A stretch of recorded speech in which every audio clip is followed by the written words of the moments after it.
Yeah. Hi, everybody. Welcome back to Around the World. I'm here today with Emily, and she has been living in France for the last few years, and she knows a lot about it.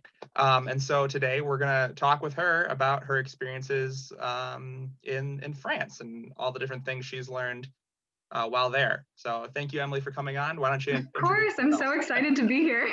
Yeah. So as Mike said, my name is Emily. I grew up just north of Chicago, but I moved to France in 2016 to teach English. And I've been doing that in some way, shape, or form ever since then. I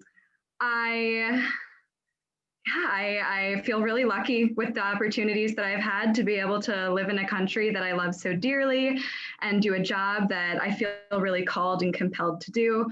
And yeah, I went to college with Mike too, so that's why I'm here. And we grew up like not that far away from each other, so which is kind of crazy. Yes, the world is quite small, especially at Lawrence University. Right, yes. Plug. We're great. Yeah, awesome. Okay, so yeah, you said you went to France to teach English. So where in France have you been doing that? Like in different places or just in one spot? Yes, and I've had very different experiences too. So when I first moved to France, my goal was to just live in Paris. Right. And I was previously a high school teacher in New York for a couple of years with Teach for America. Okay. Really enjoyed teaching, but felt a little overwhelmed by the amount of work that I was doing. And Paris has always been a place that's brought me joy. I went for the first time when I had just turned 18. I spoke the language a little bit, experienced the culture, the food. And so my goal was to move to Paris. And one of the simplest paths, because it can be pretty difficult to acquire a visa as an American, but one of the simplest paths for me was teaching English through the TAPIF teaching assistant program. Sure. And so I was a teaching assistant at a high school in Paris for 1 year. Okay. And I knew I wanted to stay in France, but I wanted to experience another region. I got what I needed out of my year in Paris. So I moved to the east of France to a city called Strasbourg, which is right on the border of Germany. And since then, I've been teaching English at the law school. So very different from my high school teaching assistant experience to having my own classes at the law school with students who are around my age. But I've had nothing but wonderful things to say about both of them. That's really cool. So are these students doing like international law, or they just want to know English to be more well-rounded as lawyers, or what? Why? It's the second. Some study international law, but in France, they prioritize learning other languages with your studies, even if you'll never practice law in that language. Right. So my students have to take a language. Most choose English because it's one that will really benefit them in their careers. But they can also take German, Italian, Spanish, Chinese, lots of options there. And then, I do want to add, so while some of the students are around my age, my master's students, in France, you start your professional path as an undergrad. So they don't have a 4-year liberal arts education like we do and then go to law school for their JD. They start law school at 18 and will follow that path likely into a master's if they want to be a practicing lawyer. But it's pretty different from the system in the US. Yeah, they do. They have like an entrance exam, right? Where they kind of get sorted into things in a little bit, like depending on how well you do, that determines your path sort of thing. Yeah, they have to decide. Well, actually, I think they just changed it in high school, but before you had to choose your path your second year of high school. So if you wanted to focus on science, literature, or OS, which would be, I think, like the closest would be economics, business type related things. And then your course load depended on that. And then that dictated what you did for your studies.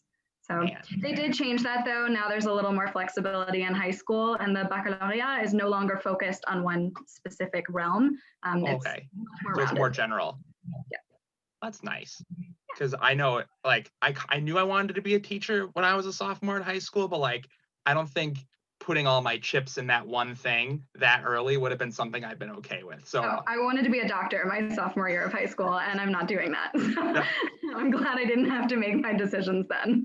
Yeah, that seems like a rough choice. Yeah. Very stressful. It's very different from what I'm doing now. But if I were following my sophomore year of high school career path, I would be a singer on Broadway, or I would be a doctor. both sound fantastic. So, obviously you had your mind made up right away. It's all good. Oh, yeah. No, I don't know. Life happens, and I think that it's important to be guided by some of the things that we experience and the things that happen to us. I didn't declare my college major until the very last moment of sophomore year of college. We were Right. just talking about sophomore year of high school. But I that was guided by my experiences and the courses I took and the professors I felt connected to. So Right. I really appreciated that aspect of my education. But if you know, you know. And Right. in France, the university is free. So if it doesn't work for students, they Just can try again. restart. Yeah, with Yep. something else. Oh, the wonders of not here. Yes. Yeah. Oh, okay. So you say you lived in Strasbourg, and I took French for a long time, like Mhm. really long. I started in second grade, and I can barely speak it. That's how bad I am at French. Oh, But what I but what I do know, what I remembered a lot, because I was more of a history person, is I liked learning about like the cultures of the different areas that we did. So we talked about that a little bit. And so I know a lot about Paris, and I know a lot about the Provence, but I don't know a mhm. lot about Strasbourg. So can you tell me a little bit about kind of like the quirks or like the special things about Sure. that area of France? Yeah, absolutely. So, as a history buff, I think you'd love Strasbourg. If your family ever visits when we're out of this Craziness. gestures into the world, Right. let me know because I think that you would really love it there. Um, Strasbourg is quite Germanic and has changed hands between France and Germany several times throughout history. Mhm. I wasn't completely French until after World War One. Okay. And even then, there was I might have to check myself on that if I need to think if I'm remembering correctly, but there were situations in the wars where two brothers born in the same location were fighting on opposite sides because when one was born, it was German, and when another was Right. born, it was French. So the architecture is really interesting as well with that Germanic influence. There's the Neustadt in the city, which is reminiscent of German architecture. And then there's the older parts of the village that look like something you'd find in Austria or a little small town in Germany, with the lovely wood paneling. The colombage is what we call it in French. Yeah. The wood side of the house. It's just wonderful and so unique in that way. So I think the region is really special. What are other Strasbourg things? Very heavy food. It's like it's not your typical French cuisine. It's a lot of like meats and butter and delicious, wonderful things like that. Choucroute, sauerkraut. Sure. We think of it as a Okay. here, but in France it's warm and it's the base of the dish. Right. Or at least in Strasbourg, it's very common. What else? Lovely.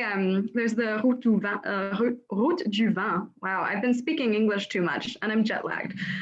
Excuse me.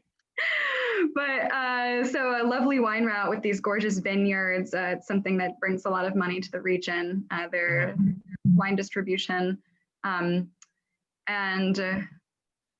yeah. Oh, we have a very old cathedral. When I moved to Strasbourg, it was celebrating its 1,000th year since the beginning of the construction.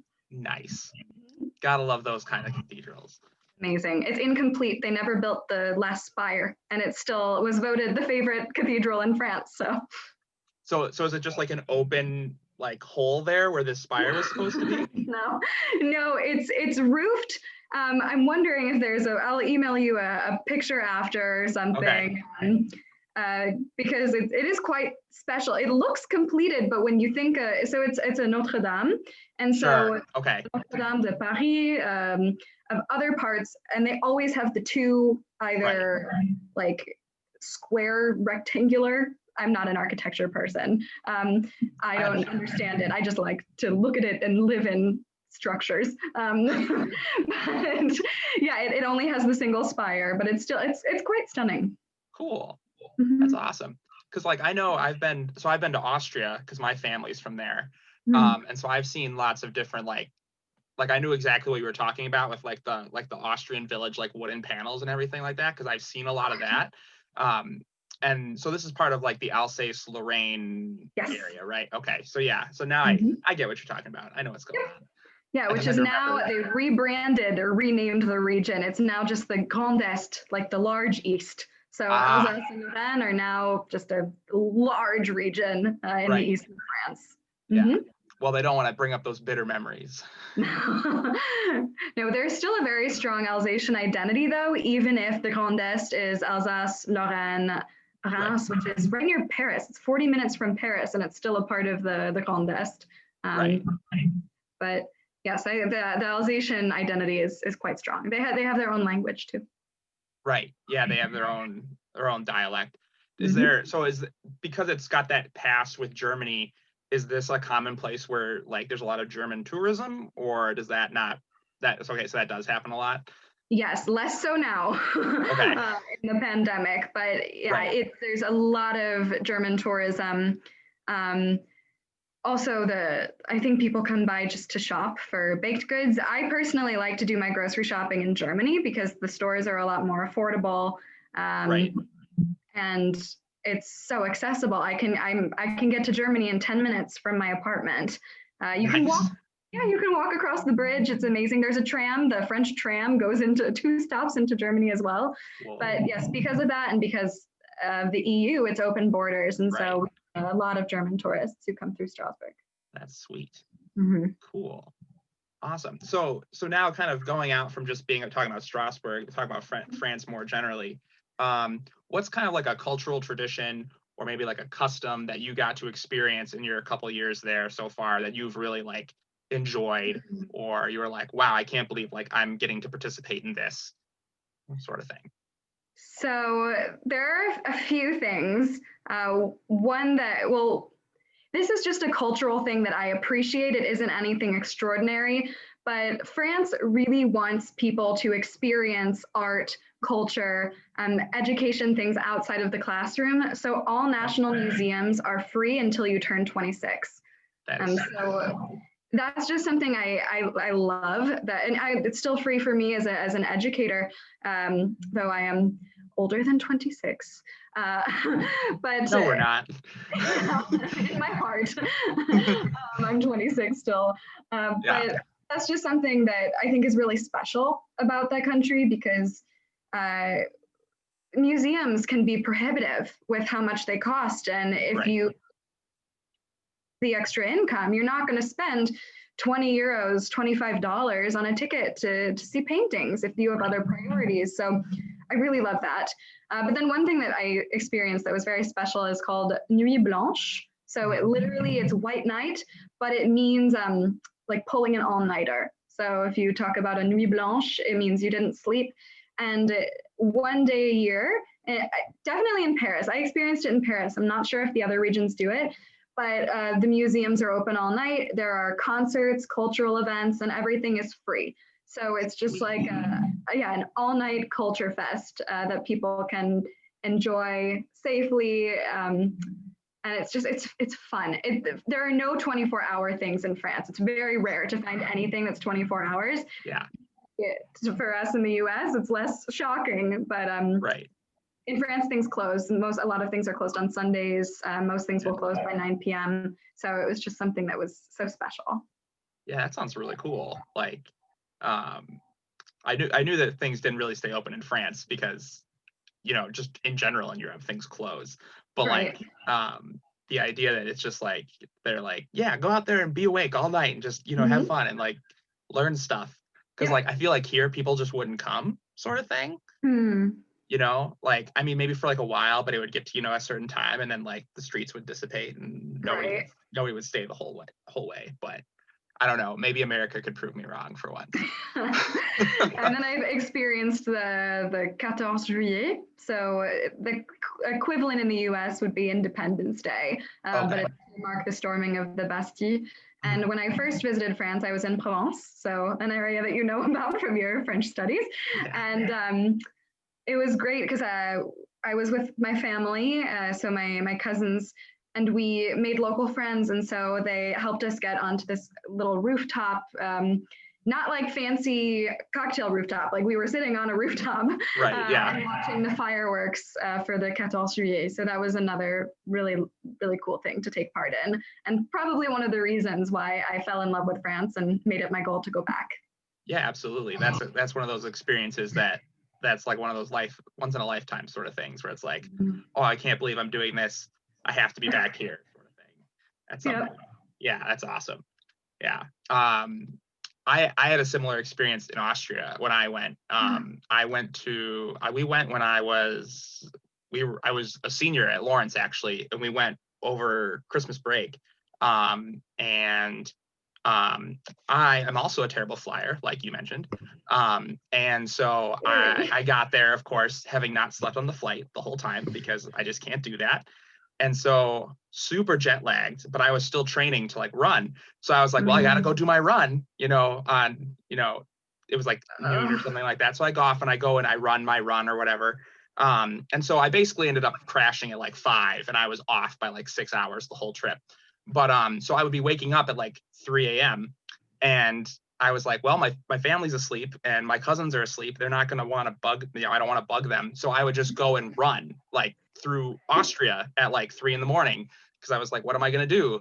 And so that was one of those like experiences. Like I ran from like the town I was in to the next town and back. And I was like, I got to watch the sun rise. And like, it was like, I have to come back here at some point because this is amazing. It's amazing. Yeah. Like those are Where the in kinds Austria of, were you? my cousin lives in Baden, which is a suburb of Vienna. She's a doctor, and her husband is, I do not remember what he's doing. I think he's teaching right now. But yeah, my whole family's from that area. My grandmother moved here in 48. Oh, wow. Okay. So yeah, very recent.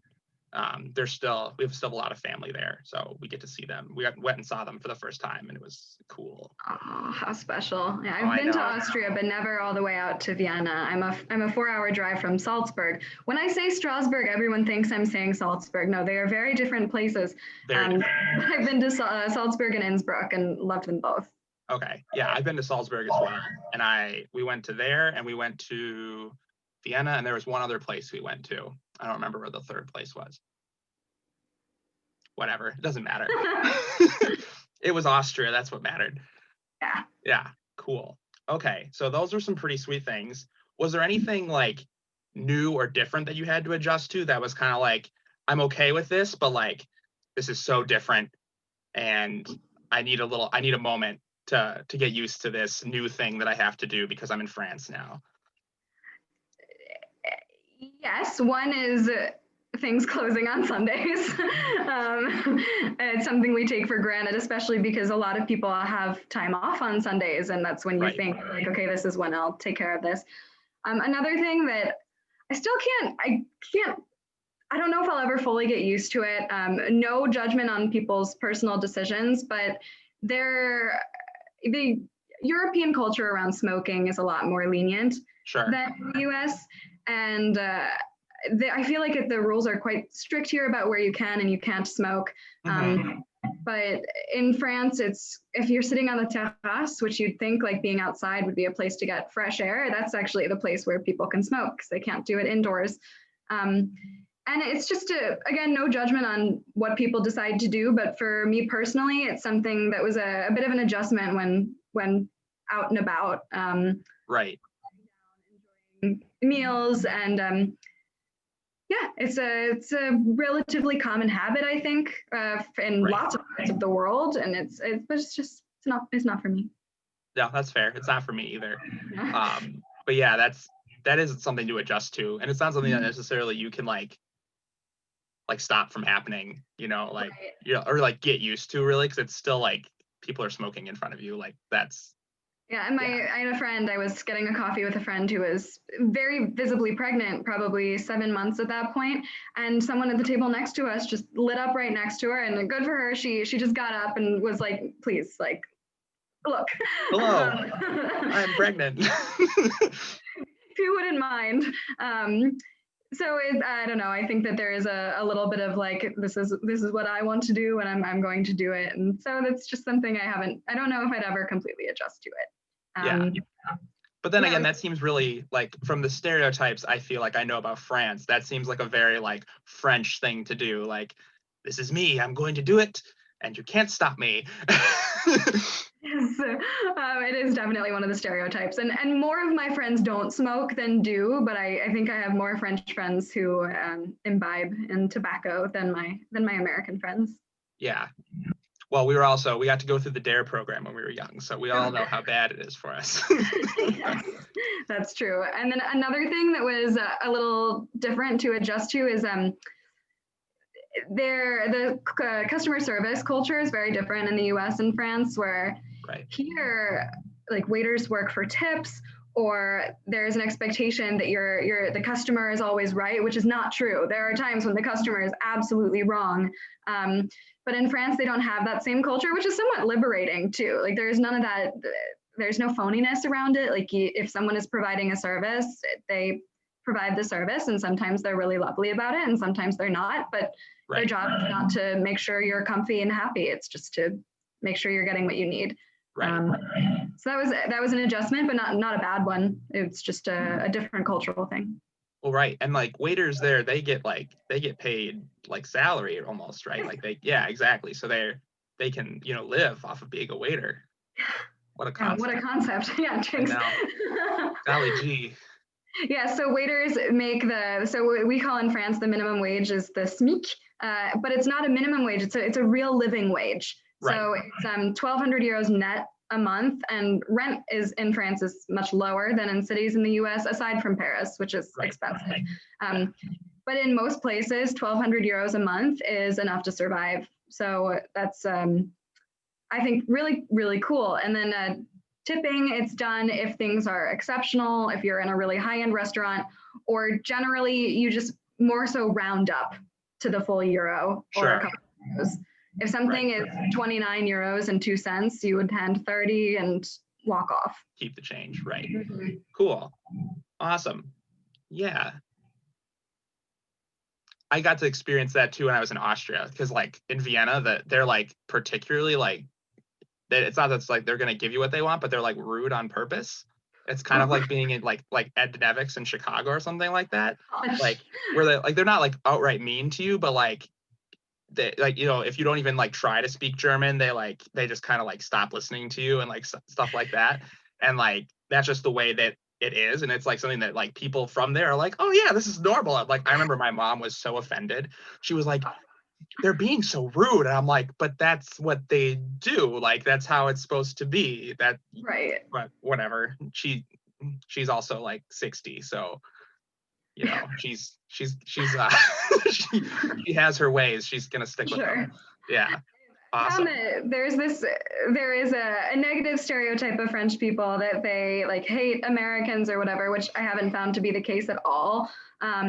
I do speak French, which is a big asset. I speak French contrary to what you heard when I was trying to pronounce something 10 minutes ago. But I found that if you don't speak it, as long as you say like, bonjour, excuse me, can you help me with this? They'll just be like, oh yeah, turn left, right, whatever. Whereas if you're like, hi, I need it, they're like, I'm sorry, I do not speak English. These are the only words of English I know.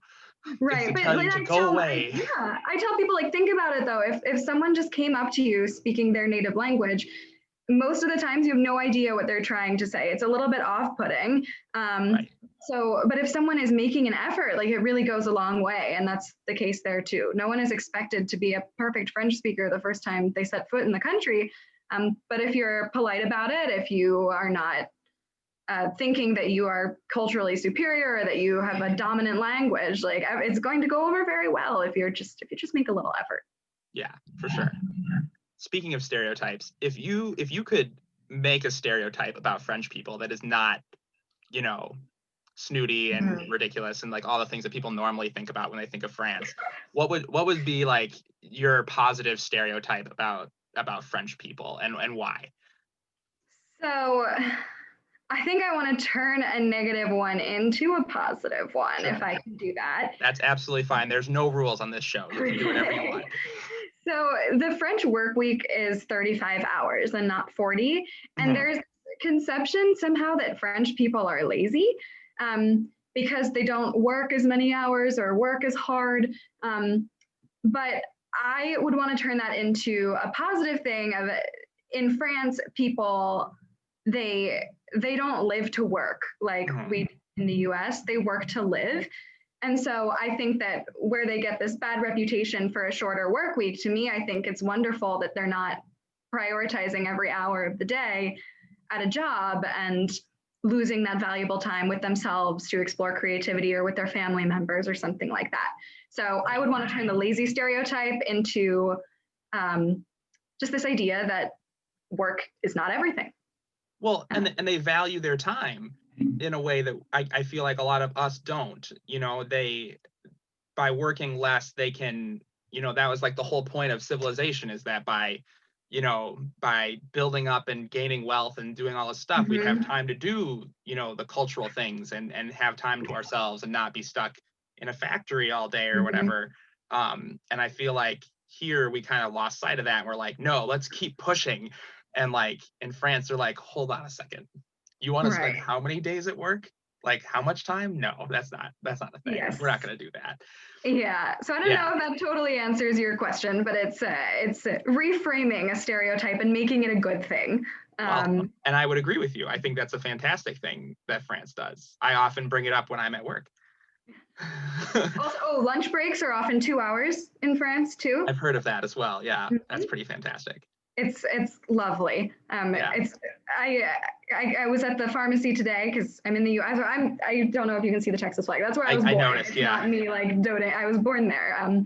So I'm currently in the United States, and I went for my flu shot today because in France you have a free vaccination if you are elderly or pregnant or at risk.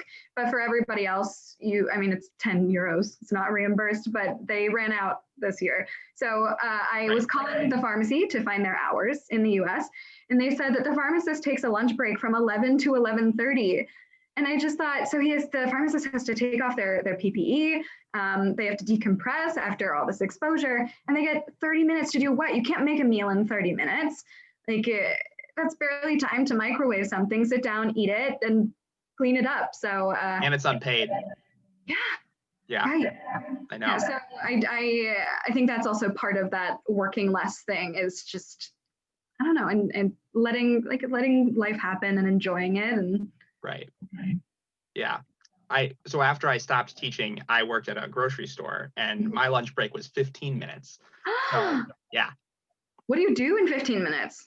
Well, for one, I didn't pack my own lunch. I had my son pack it because all he can pack is like things you open out of a wrapper. So that helped. So it was usually like, a bag of chips, fruit roll up, things that you'd imagine a kid would want for lunch. And so, you get up there, you get to the break room, that takes like 3 minutes, and you eat as fast as you can, and then you put your stuff away and you go back down there. But, wow, 15 minutes. Right. Even the kids in France get about 1.5 to 2 hours at school. Many of them will go home and have lunch with family. Right. See, that's awesome. Because like I know when I was younger, my school let you leave to have lunch with your family if you want, like for elementary school. And so I didn't stay for lunch until 5th grade because I finally begged my mom, because I was like, I'm missing out on the second recess, Mom. I've got to be there. And so she finally let me stay.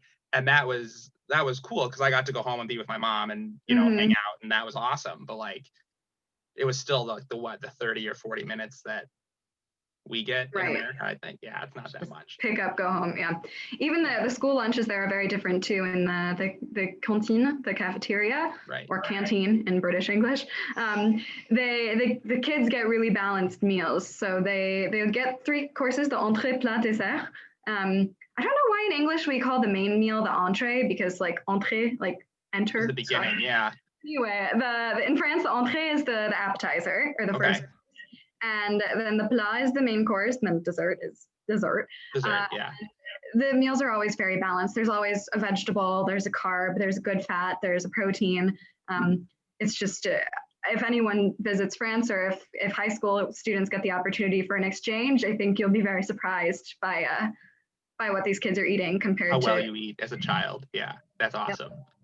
Yeah, because I've eaten school lunches recently, and let me tell you, they're super balanced. Oh. No.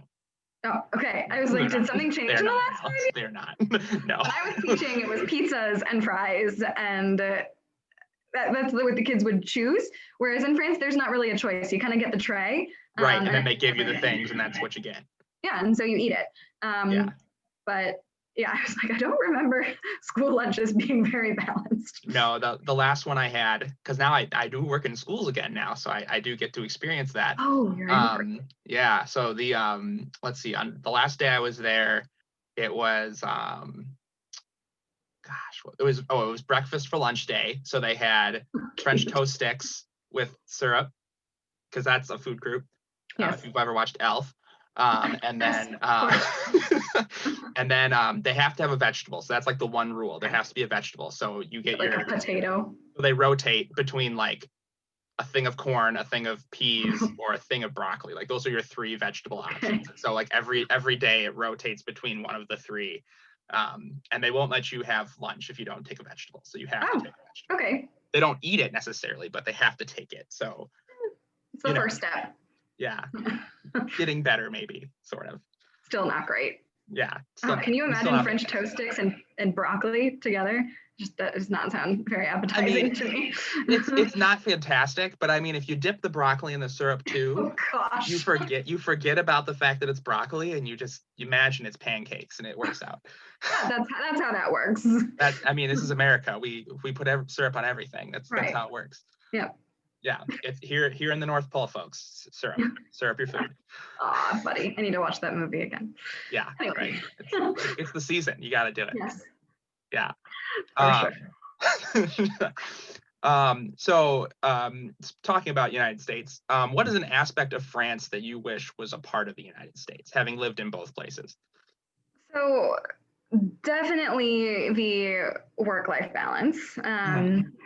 And again, of course, there are exceptions. There are people in France who want to accumulate wealth, but just the general culture is different. So if any of my French friends are watching, don't correct me on every little thing, because of course there are exceptions to this.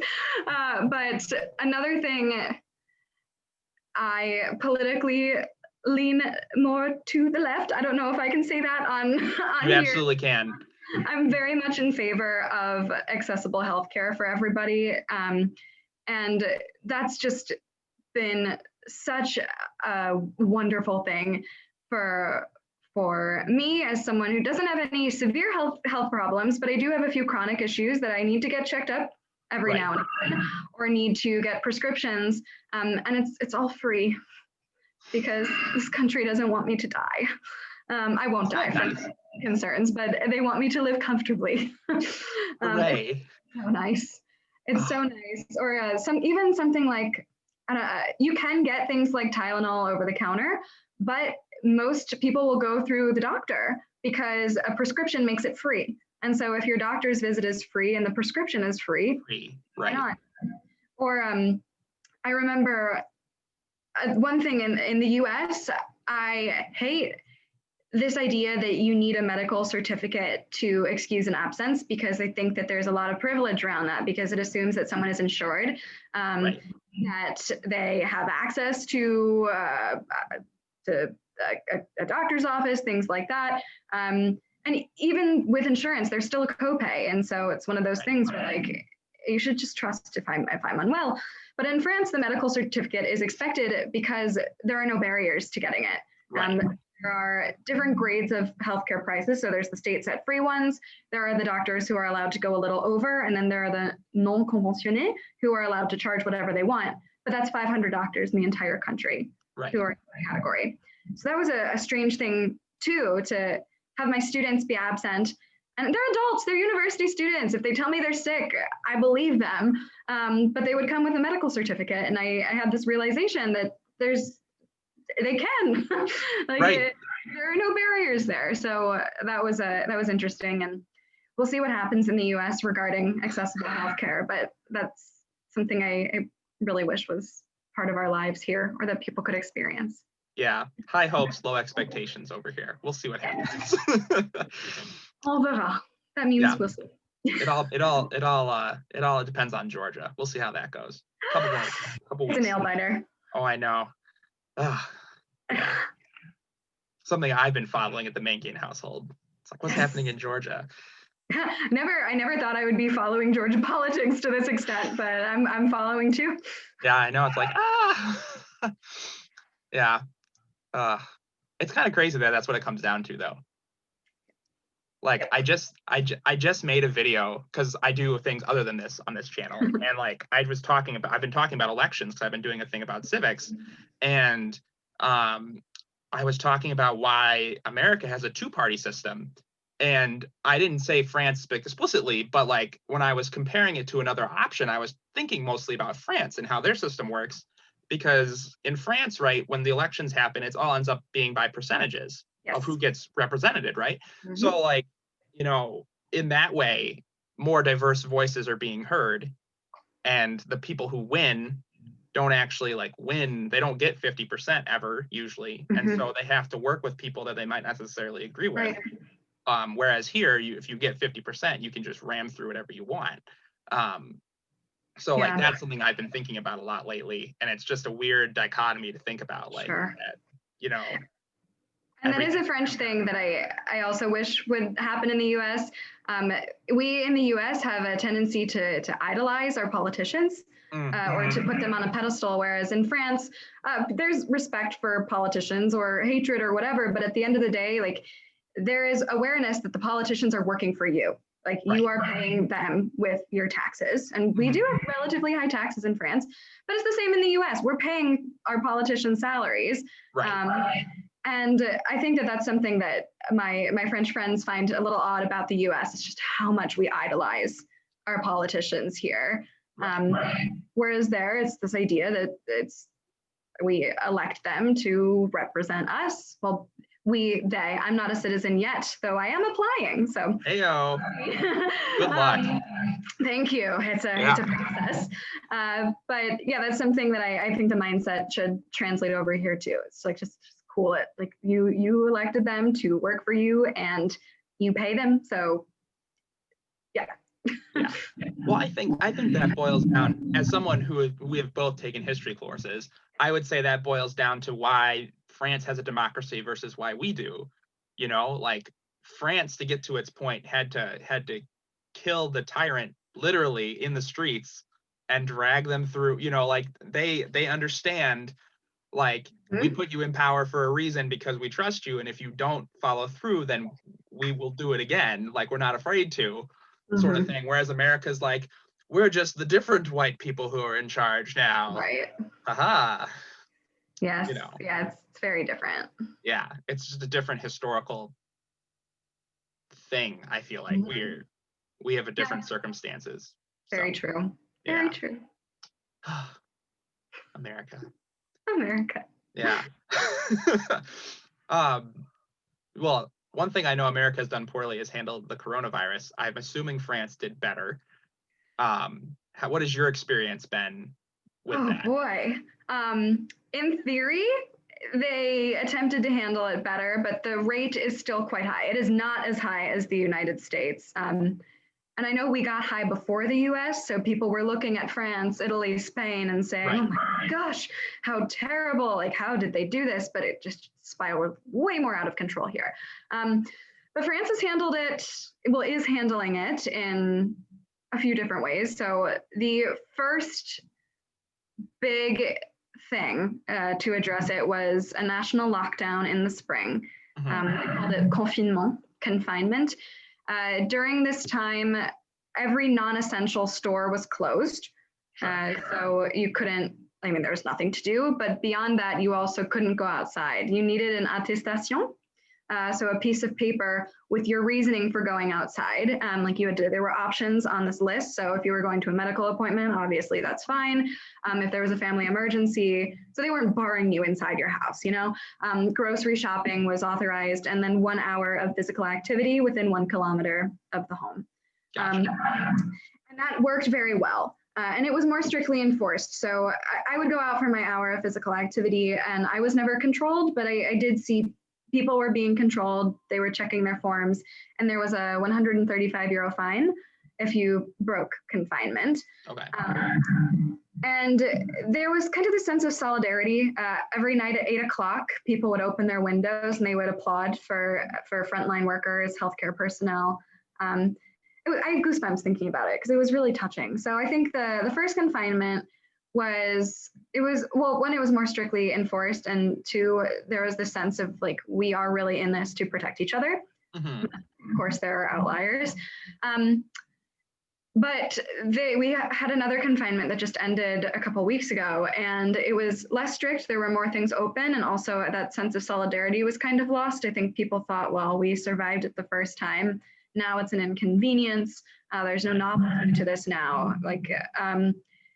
So, and I didn't see any controls in the second one, even though I observed them in the first. But clearly something worked because the rates did go down. And there was also frequent communication from the government, so from the president and the prime minister. Every couple of weeks, there was they called it a point of situation. So it was like an update on our numbers, and they would say the positivity rate, the number of positive cases per day beyond the rate, the number of people in réanimation, which is the ICU, and then the number of deaths. But also always the sense of encouragement and how we're in it together. Actually, the French president was just diagnosed with COVID-19 2 days ago. Really? Mild case. He's a very young man. He's around 40. Yeah, that's true. Yeah. So he's doing fine. He's quarantining for 7 days. But so that's how they tried to reduce the hospital load for sure. And then another thing that France has been doing. So there's a mask mandate. You have to be masked outdoors in France even. Obviously inside as well, but outside too, you need to be masked unless you're running or biking. And there's free testing. So you don't need a prescription. The PCR tests are completely free. You can go with or without an appointment to some labs. And I've had 4 PCR tests now as a teacher. I was in person at the beginning, and so I was exposed. To my knowledge, never caught it, but I've had 4 tests and I've gotten results back within 10 hours for all of them, which is pretty remarkable. And then when the EU approves the vaccine, it will be free for everyone in France. So yeah, there's just, and also there was a lot more government aid for small businesses. So there wasn't, I'm in my town where my parents live, like restaurants, some of them will never open again. Whereas in France, there was a lot more support for small businesses where their rent was waived. Also, they didn't have to pay rent. And it's not like they did in some places like New York where you have to back pay your rent. It just was waived for those months in order to keep these businesses afloat. So I think that's pretty special. Yeah, that's definitely a stark contrast to what's been happening here. Because I don't know if I've ever gotten it. I've never shown any symptoms of having it, but like because of the jobs I've worked during this pandemic, because I've had to work the whole time, I feel like there's no way that at some point I haven't picked it up. Right. And like even as careful as I've been, there has to have been a point where I had it, and I may not have ever had symptoms, and I'll probably never know. But will you get the antibody test? Are you at all curious? I haven't taken any tests because I've never been directed to. And I know, and I also, it's expensive and I can't afford it necessarily. But crazy that it's like that here. Yeah, exactly. So it's one of those things where it's like I'm not gonna do something, that would cost me money if I can't afford it. It's the holidays. I want to be able to put a Christmas together, and I can't really afford it that way. But I mean, I guess we'll find out. I'm technically working in a school, so maybe I'll get the vaccine, maybe in like wave 2, maybe. Yeah, I'm in so France has priority groups for the vaccine, just as every country does, and I am in a priority group as a teacher, but I'm in the last one. And then it'll roll out to the general population. But yes, public-facing employees who are young are still a priority group. Just we're not going to get it. I anticipate I'll probably be vaccinated by April to June. That's not so bad though. I'm okay. It's coming. Yeah. I don't, but like they keep saying that we're going to get vaccinated, but I'm not 100% sure that that's even going to happen. So yeah. I'm eager for it. I was saying if they could give it to me, and even before it was approved, I was reading up on it. It's wonderful to learn about the mRNA. It's just a revolutionary. Well, the thing is, it's not even revolutionary. The science has been there for years. They were just waiting to sequence a virus. So actually do it, about it. So it's just even like reading up on it before it was approved and reading about the trials. I just said if they offered it to me tomorrow, I would take it. Although oddly, France is the most reluctant country in the EU to accept the vaccine. Politically, there are no issues. It's going to be accessible to everyone. But the general populace, I think people are a little wary, which I think is odd. That is weird. I wouldn't have expected France to be that way. Yeah, I don't know why, really. Who knows? Oh well. Okay. So moving away from one darker topic to maybe another one.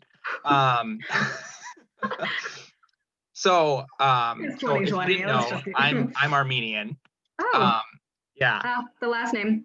Yep. It comes through every once in a while. Some people are like, yes, and I'm like, nobody else realizes it, but I guess you know. Hooray, congratulations.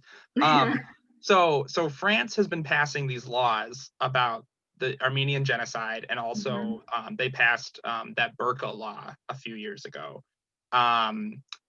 What kind of is like the French perception of these laws? Are these things that like they actually wanted, or is this just like their government decided that this is something that they need to do, but the people are like, are you sure you really need to do that?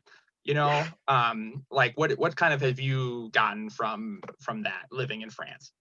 So just to make sure I'm clear, the Armenian genocide, that's the law where you can't deny it. Correct, right? yes. That's what you're referring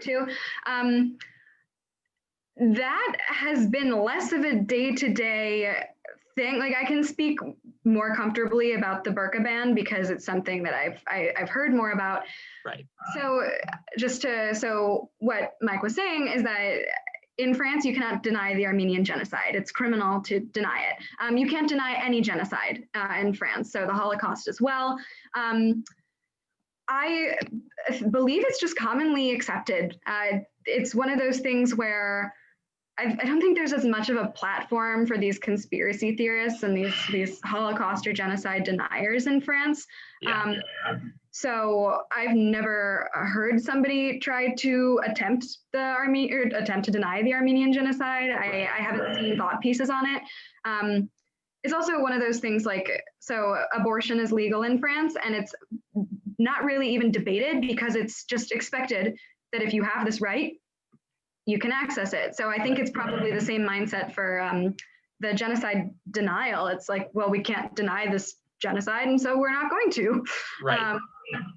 So yeah, I think that in US, freedom of speech just gets to a point where it becomes hateful and these conspiracy theorists feel heard. Whereas in France, if someone tried it, they would just be shut down. Right.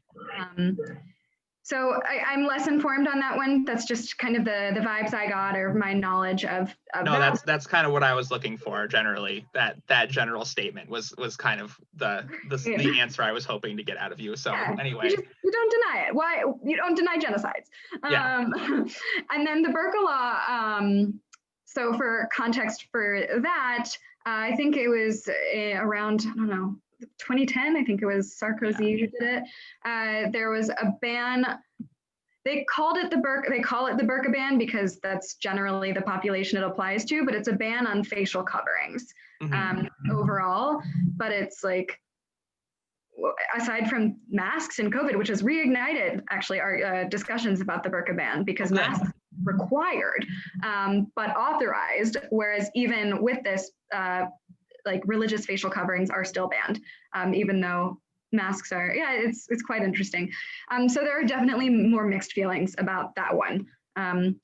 France really prides itself on being a secular country. They call it laïcité. So years before banning burqas, they also banned all religious symbols in schools.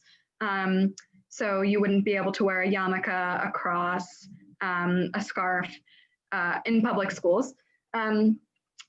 However, that's another thing I have some issues with as well because schools still have Christmas trees. They're just winter trees. The school lobby, which is odd to say that you've banned it. Or even my partner is French, and I was discussing with him that in social studies classes we learned about religions, and he was surprised by that because it's not in the public school education there. I'm like, they weren't teaching us to practice religions. It was just teaching us the history and the origins. And so yeah, definitely more mixed feelings about that because while they say it's about face coverings, it does feel much more targeted. And I think a lot of French people do seem to agree with it because of the secularist values there. They say, well, like the government and state should be separate, so of course they should be banned. But I mean, I think the UN ruled it oppressive even to Muslim women, and just the fact that masks are mandated and those are facial coverings, but burqas are still banned has kind of reignited discussions about the potential xenophobia surrounding this law. Right. Yeah.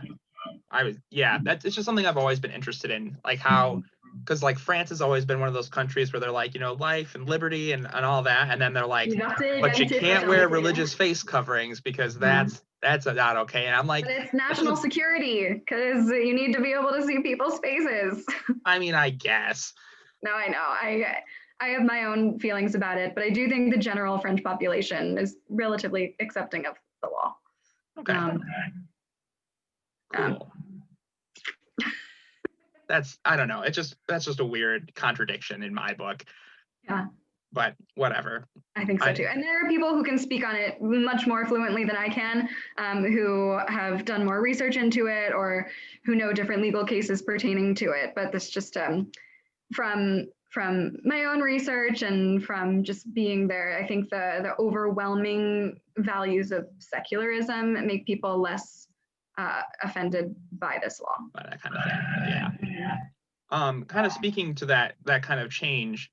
So France has become more diverse. Mm-hmm. I think all of Europe has really, but I know France has, because of their roots with their French colonies in Africa and Asia, and there are people who are trying to escape different things in the Middle East and whatever, and one of the destinations they've been going to is France.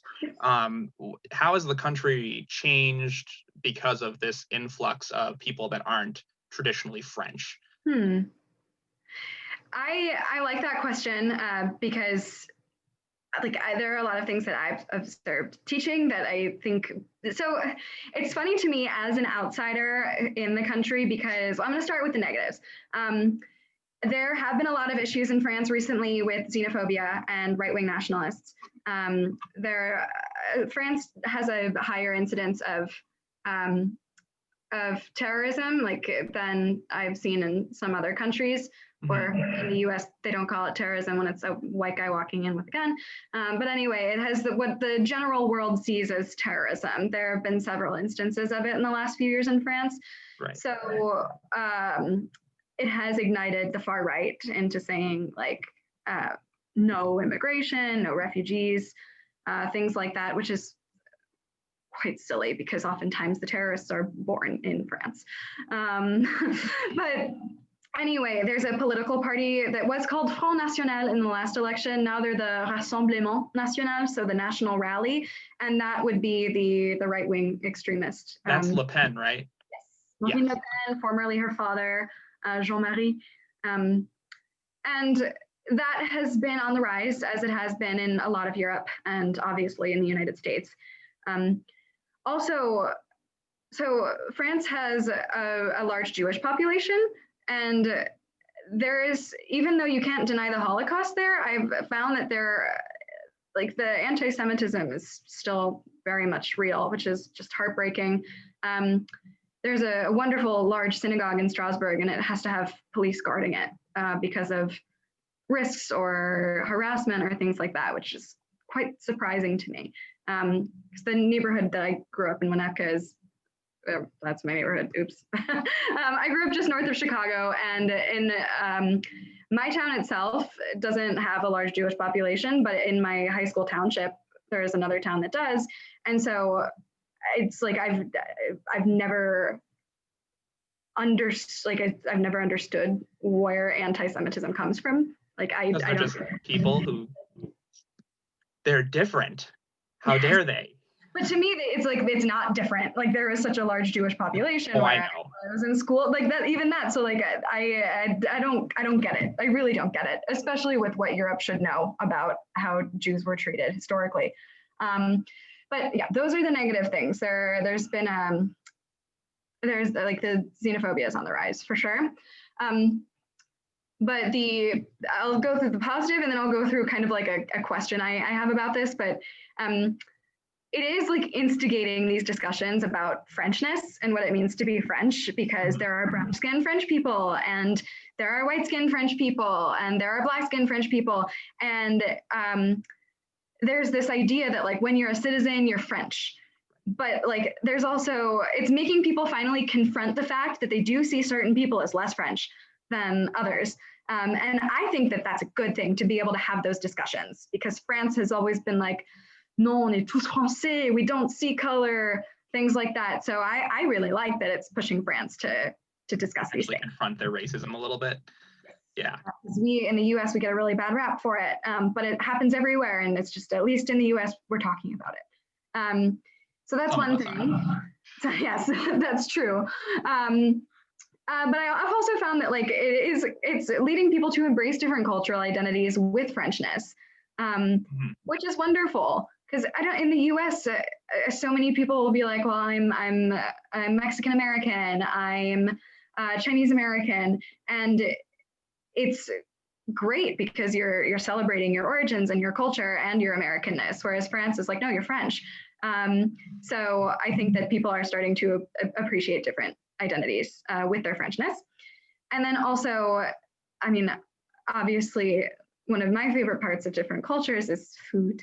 And so the food, like there are restaurants, and so Strasbourg, it's funny because it's a city of 300,000, but it's the 7th biggest city in France. Yeah, which is wild, or is it 9th? Either way, we're in the top 10.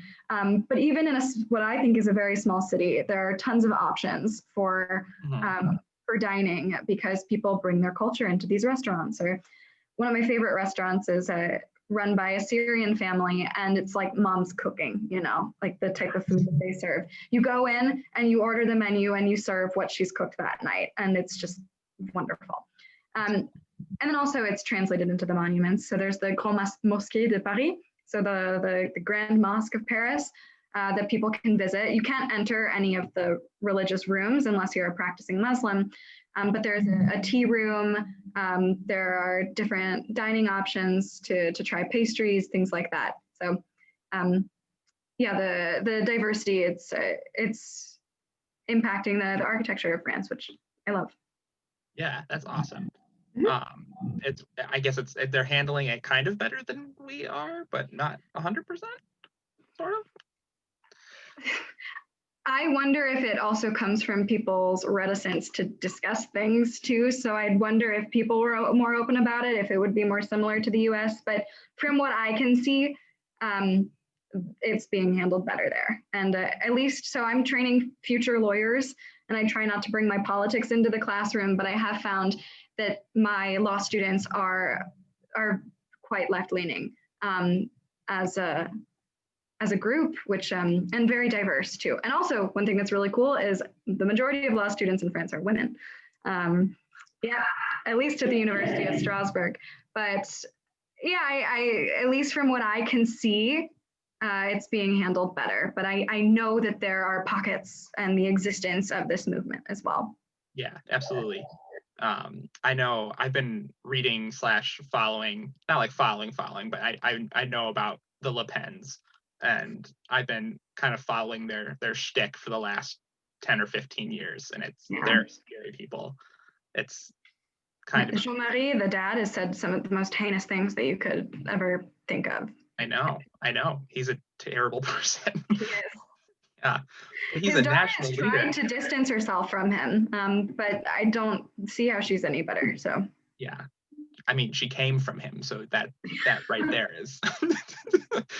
People can distance themselves from their parents for sure, but she does still embody these ideas and right. This hatred. I'm not exactly like him. I'm only partially racist. Right. Yeah. I'm only racist to these people, not these people. But then she still tries to play it off as like the laïcité, the secularism, being like, well, of course we don't want people to be wearing turbans. Like it's that would be bad because it's a secularism. Secularism, yeah, of course. Yeah, I get it. Yeah. Yeah. So I think that laïcité is a wonderful thing if you're practicing it evenly and equally. Right. But that's just not how she does it. So Well, what are you gonna do? sorry if I'm so long-winded. It's fun to Oh talk no, about these totally things. cool. This is awesome. I love having these conversations. This is fantastic. Great. Awesome. Well, I'm out of things really to talk about. I have a kind of a list of things I was interested in. Is there anything that you want to talk about when it comes to France, or just anything? You have the floor.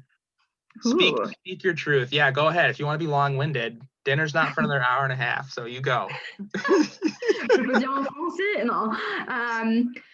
If I were to like talk to people about planning a trip to France when we can, When you can come to France again, yeah.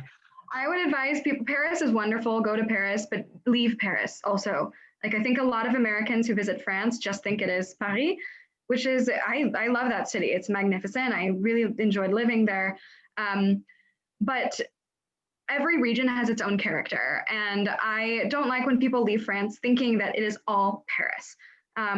So I don't know, for history buffs like you have to go to Normandy. You have to go see these landing beaches. And then after a day of like historical enrichment, go try some local cuisine, try seafood because they're on the water. That's the big apple region in France. So cider is quite big there as well. Or Calvados, the like apple liqueur. So that's Normandy. And then where I am in Strasbourg, we've already discussed that, but the Grand Est is just so different from Paris, which is so different from the south where you're on the Mediterranean. And just the character and the architecture and the foods in all these regions are so unique. And so if I'm saying something about living in France, it's that if you're coming, welcome. We want to have you there, but you have to leave Paris to go see something else. Mm-hmm. I would agree. It's the same. It's like people come to America and they're like, I only want to see New York. It's like there's so much more than New York, so much more, and France is the same thing. Like I know when I was studying France, I know a lot about the Provence because that's what my teacher taught me a lot. But like that place sounds amazing. Like I want to go there so badly, so badly, and I've never been able to go. But it's like it's on one of the top places on my list, just because like it's literally like it's not really developed. There's not much down like in that sense. It's there's a lot of open area and you can go around and walk and do your thing, and it's like that sounds fantastic. It's a beautiful region. They have the lavender fields every year that are in bloom. Vineyards. Exactly. Yeah, I love Provence. Actually, the first time I went to France, the trip I told you about earlier, our first destination was Provence. We went to Paris, but it was the end of our trip. Right, exactly. And it clearly left an impression, but I feel really lucky that my first place in France was not Paris, because I think it can really change people's opinions of the country. So yeah, that's one thing. And also, I do have to say that the food there is so good. France is known for its gastronomie, for its wonderful food. Even like bread, the bread goes bad in one day. You have to eat the whole baguette in the one day because it's fresh and it's wonderful. And you have to eat the whole baguette in one day. what a sad situation. It's also a euro. Like I found that dining well in France or cooking well, the ingredients are much cheaper. Like fresh fruits and vegetables. So first of all, there's a lot of push for local fruits and vegetables and local meats, which I like. Like I can't find strawberries at my grocery store right now because they're not in season. Right. And with that, like things expire faster, but it's great because they're fresher and they're healthier. And there are a lot of things that would never make it into a French snack or good that can make it into American ones, like the chemicals and the way they're processed. So yeah, that's another thing too. If people are interested in food, the world knows that France is good at food. But I also want to say that in the different regions, the food is very different too. So it's not just one national palate. It's to be historical again, because that's my jam. Love it. It's because France wasn't France for such a long time. It was all these individual kingdoms, and they didn't get united until I don't remember the year, but it was a lot later than it was when it was actually France.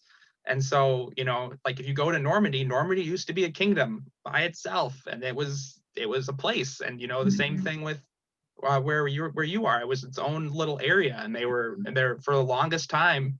You know, I took a whole class in college about how it took forever for France to become France because they had a hard time convincing everybody that France was a better identity than being from Strasbourg or Right. being from Nice or being from Paris.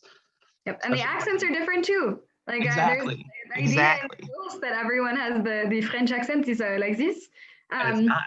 No, every region, that's a Parisian accent. Right. But every region has their own accent because they have their own languages that are not even just dialects of French. They are unique languages. I wouldn't be able to understand anything in Alsatian,